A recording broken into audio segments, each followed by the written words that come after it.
رسول اللہ صلی اللہ علیہ وآلہ وسلم کا یہ انداز تھا کہ وہ اپنے بچوں کو گود میں بٹھا کے دعا دیتے.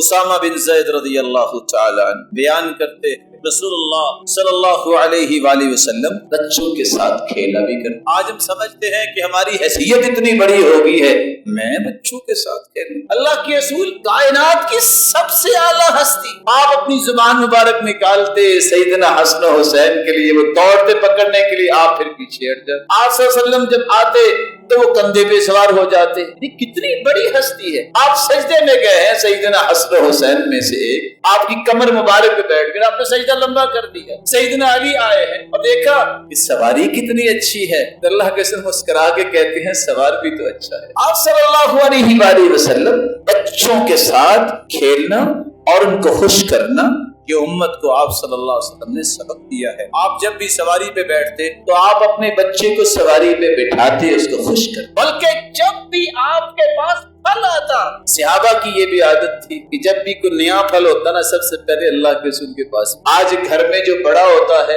جب بھی کوئی نئی چیز آتی ہے، بعد میں پوچھتے ہیں آپ بھی کچھ کھائیں گے نا؟ کون ہے یہ؟ جس کی یہ نسل. بڑے کے پاس سب سے پہلے چیز لے جانا، یہ بھی سنت ہے. اور یہ بھی سنت ہے جب بھی پھل اللہ کے رسول کے پاس آتا تو آپ اپنے گھر میں جو سب سے چھوٹا بچہ ہوتا، سب سے پہلے اس کو دیا کرتے.